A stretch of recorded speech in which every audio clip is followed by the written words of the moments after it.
Hey, everybody, it's Eddie from Tokyo. This is your cryptocurrency update from Japan. And sometimes I surprise myself when I research. Today is one of those days.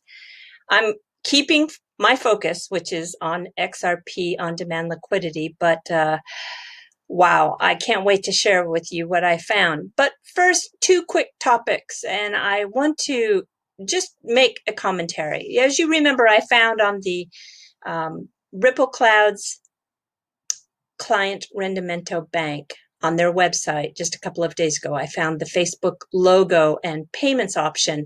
And it was very curious to me because Rendimento was not part of that original announcement by Facebook when they were going to launch their WhatsApp in Brazil. And then just a few hours after I found it, the logo mysteriously disappeared and I was even more perplexed. Well, now we shouldn't be so surprised because we learned that Brazil's central bank is going to put the Facebook WhatsApp payments app on ice. And according to this article, which is out of Brazil, you can see here that the decision is to preserve an adequate competitive environment which ensures the functioning of an interoperable, fast, secure, transparent, open, and cheap payment system. So interoperable, thank goodness we know that that is Ripple's mantra. My second commentary is really interesting because last week on the 17th, I tweeted this out after I read an article that just shook me to my core. And that was about China's biggest blockchain cloud ecosystem called BSN and how it's going to really unleash a wave of innovation using distributed ledger technology. I felt so strong after I read this that I tweeted this out, and first time ever I have included President Trump.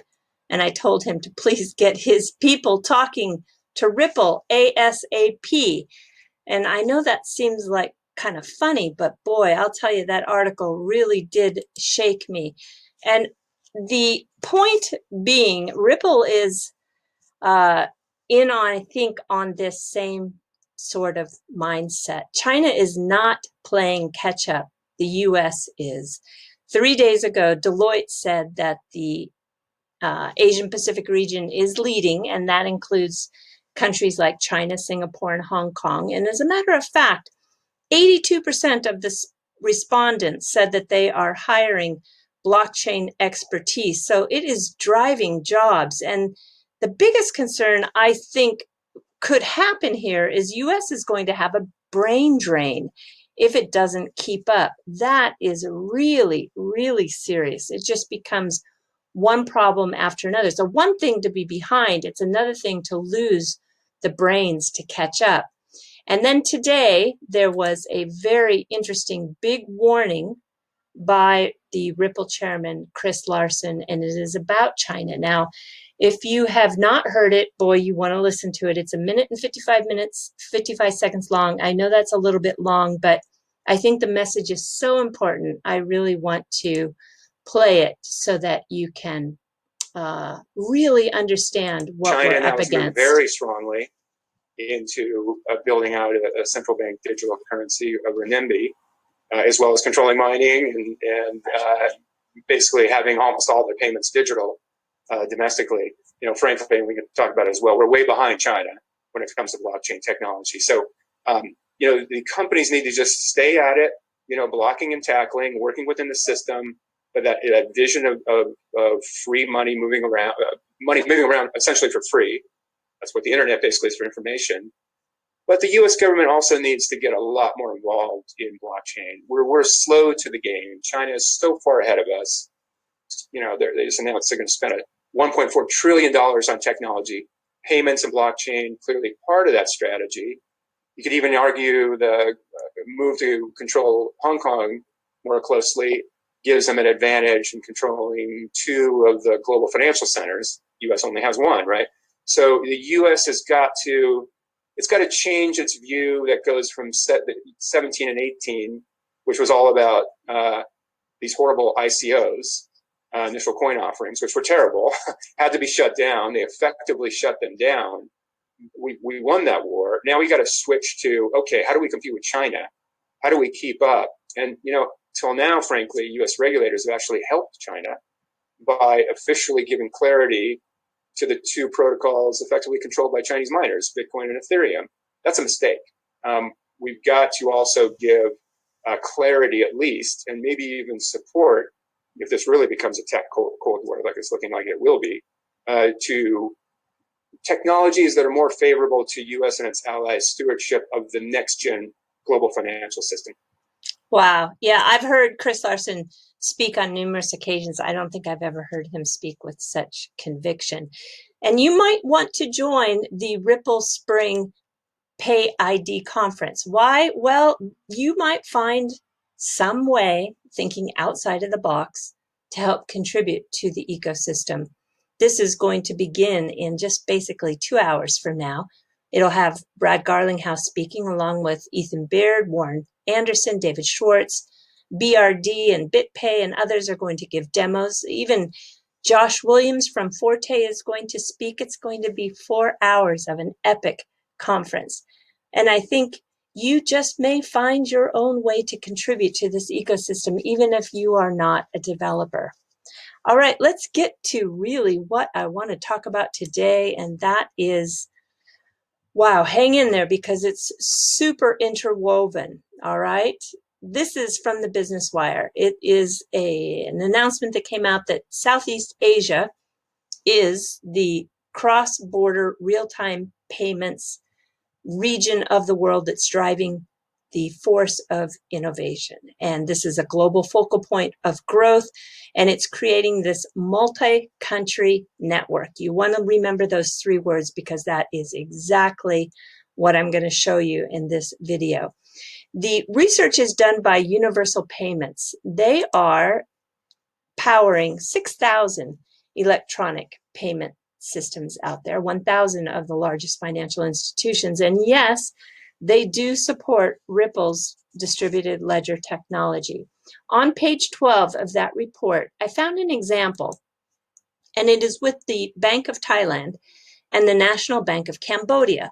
Well, of course, Cambodia has my attention right now because Tony from Thinking Crypto just interviewed Adam Trademan, the CEO of SBI Asia, and he talked in relationship to the technology and the ODL for Ripple that was their technology being used in the Southeast region, specifically the 3 countries, South Korea, Vietnam, and Cambodia. And these trials and limited projects are something that I think is happening with all 3 of these countries based on what he said. And here you can see that there's an interoperable QR code that has an overlay with prompt pay.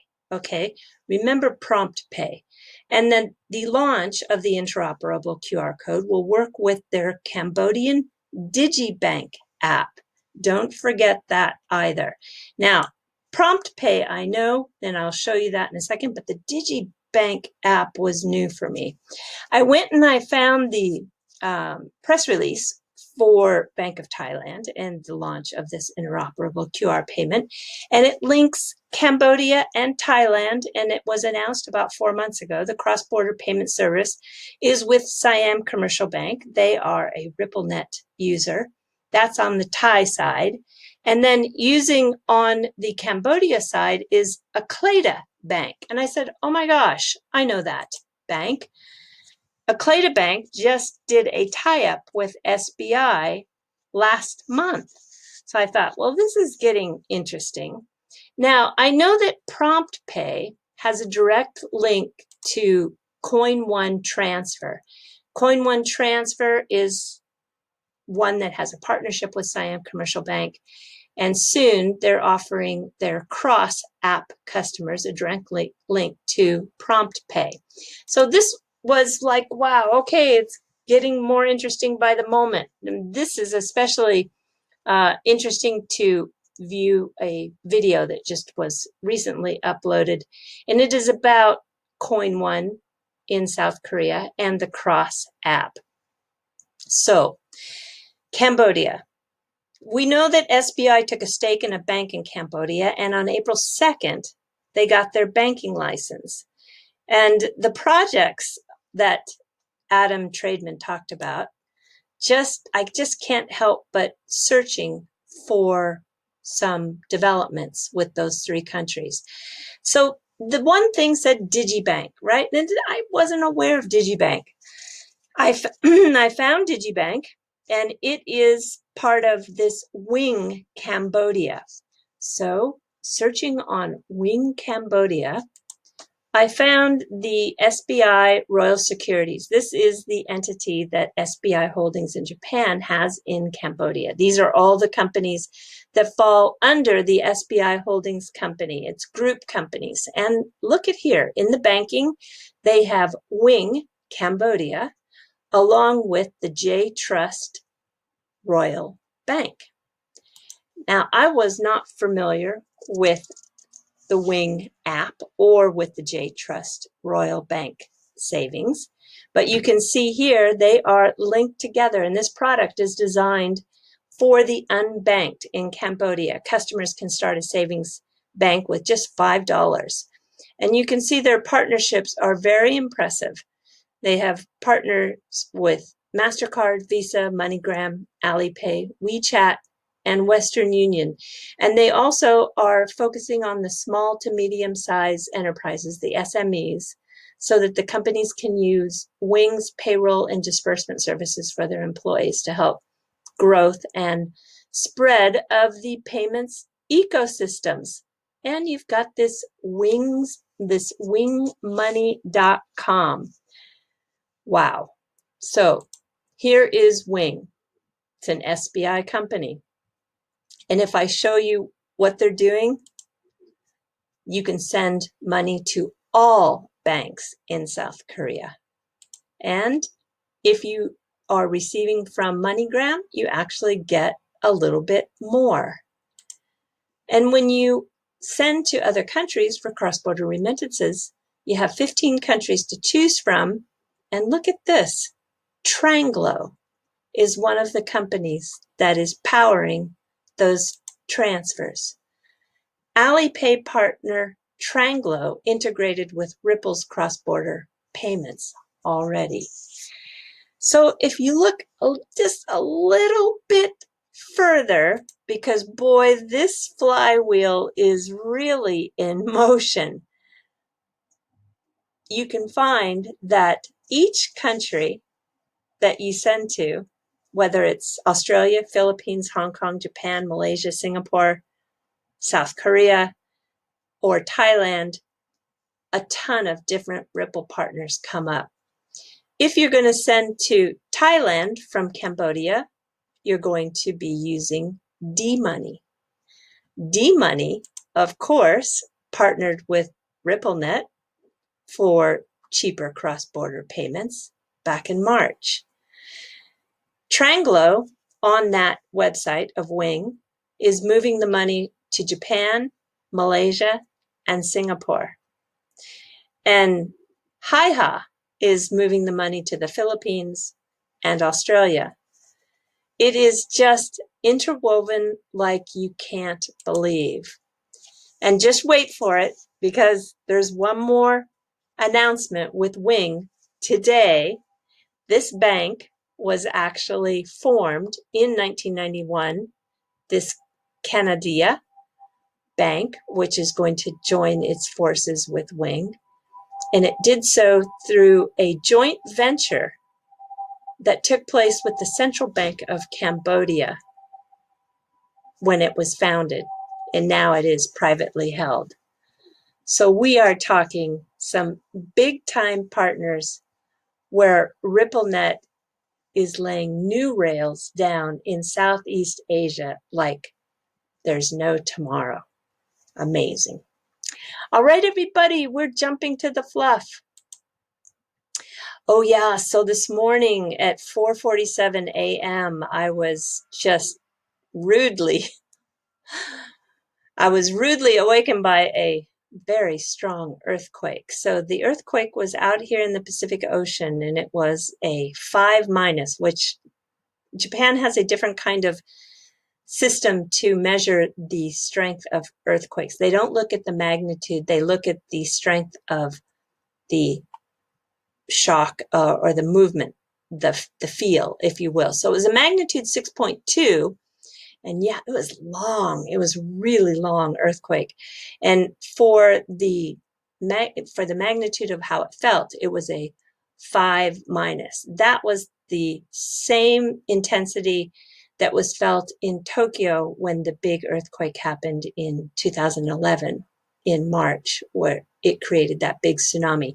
So these kinds of earthquakes are really super scary. I am sitting right about here, and that was a Shindo, as I call it, Shindo 3. And Shindo 3 will wake you up in the morning. All right, and then I'm just going to talk about the little strange part of our new world. This is just unbelievable. This is Rika-chan. Rika-chan is the Barbie of Japan. And in a few days from now, they're going to release Rika-chan, who is wearing a mask and paying in a cashless form with PayPay at the grocery store. I don't know. I'm speechless. I'm just speechless. I just don't know what to think. In fact, when I talk about the mask business, which I'm one of those people that feel the mask is really helpful in reducing the spread, and you can compare numbers all day long. Take the numbers that Tokyo is experiencing with the numbers that's happening in the United States. And not that I want to get anybody feeling huffy here, but I was so surprised when I tweeted out, it's just some news that supported that on Twitter. Somebody actually said they were going to unfollow me because I am tweeting out the mask. I didn't realize that it was such a sensitive issue in the United States. But anyway, I'm not trying to get anybody upset here, but we are in definitely a new norm. All right, I do want to talk about this gal here. She is Asuka Saito, and she is going to do a big commercial for BitFlyer, which is the #1 exchange right now in Japan for Bitcoin. And they are going to do this. They actually started the TV commercials yesterday. She's very, very, very popular. She's an idol, and the idols in this country are so influential. She's 21 years old, and she's also become a fashion model too. And this is part of her commercial, which I don't want to play because I don't want to have any problems. So I'll put a link to the YouTube video in the description below. But the group, the girls that she's with, is called Nogizaka. And this group has sold over 18 million CDs. Yes, they still buy CDs here in this country. They can easily pack a venue with 55,000 fans, as they did 2 days in a row in November 2017. And here you can see there is Asuka there. And when you go to one of these concerts, I have to tell you, it's very impressive. Now, I went to the rival group, which was made, they're made by a producer, Akimoto-san, and these groups are made to compete against each other because it is a business model to really drive the fan base to vote for their favorite idol. And when you get voted as the #1 in one of these groups, which there are many of these groups, it's a big, big deal. And they are very, very talented, and they work so hard. And this is an example of, if you look carefully at their dresses, you'll find that each one of them is slightly different. That is one of the trademarks of their uniforms or dresses or costumes or outfits, whatever you want to call it, when they are on stage. Anyway, it's a huge production. It doesn't get any more Japanese than this when you talk about modern day Japan. And if you're interested in just checking out a little modern day culture, look at the idle bands, and this is one that I would say you'll enjoy. All right, everybody, I think that's it. Yeah, do take care. This is the one company. This is the company that is doing some of those transfers in Australia and the Philippines for the Wing app. Okay, so do take care, everybody. Sayonara for now. Bye-bye.